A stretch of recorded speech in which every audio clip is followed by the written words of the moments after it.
Chers amis, bonjour. Je vous propose 2 versets pour aujourd'hui. Le premier se trouve dans la première épître aux Thessaloniciens, chapitre 5, verset 19. Ne faites pas obstacle à l'action de l'Esprit Saint. Ne méprisez pas les messages reçus de la part de Dieu. Galates 5, 25 nous dit « L'Esprit nous a donné la vie, laissons-le donc aussi diriger notre conduite. » Dans la Bible, nous avons différentes images pour illustrer le Saint-Esprit, que ce soit le feu, que ce soit l'eau, le vent. Des images qui nous montrent des éléments qui sont prêts à balayer tout sur leur passage.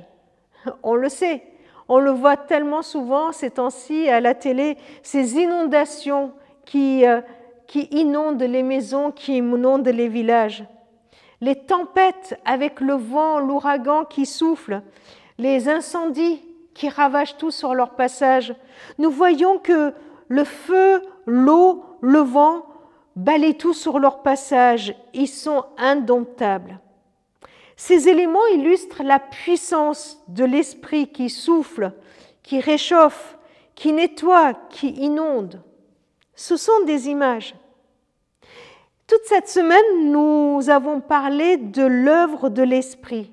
Cette œuvre qui est puissante comme l'eau, le feu et le vent.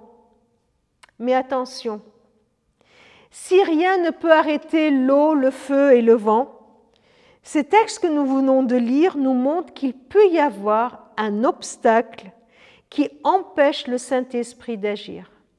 Il peut y avoir un obstacle qui empêche l'œuvre de Dieu dans notre vie. Ne faites pas obstacle à l'action de l'Esprit Saint. Cet obstacle, c'est moi, pour moi-même. Cet obstacle, c'est toi, pour toi-même. Cet obstacle, c'est nous, pour l'Église, pour le monde. Je peux être un obstacle à l'action de Dieu, à l'action de l'Esprit, à l'œuvre de l'Esprit dans ma vie. Je dirais même, c'est le seul obstacle. Même Satan ne peut pas être un obstacle, même le mal ne peut pas être un obstacle. Mais moi, quand j'ai peur, mais moi quand je ne veux pas que l'Esprit agisse, même moi quand je ne désire pas, quand je ne me soumets pas à l'Esprit de Dieu, alors l'Esprit de Dieu ne force pas son action parce qu'il me respecte, il me laisse. Ce serait tellement dommage, non? Alors c'est pour ça que Paul le dit aux Thessaloniciens, que Paul nous le dit à nous, ne faites pas obstacle à l'action de l'Esprit Saint. Ne faites pas obstacle à son action. Ne faisons pas obstacle aujourd'hui à son action.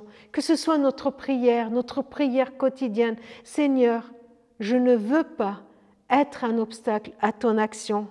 Alors oui, je veux te laisser diriger ma conduite, puisque tu m'as donné la vie, puisque Esprit Saint, tu m'as donné la vie, puisque tu es venu confirmer en moi que je suis enfant de Dieu, puisque tu m'as donné la vie, ton souffle de vie et la vie éternelle, alors je veux te laisser diriger toute ma conduite aujourd'hui et chaque jour de ma vie. Amen.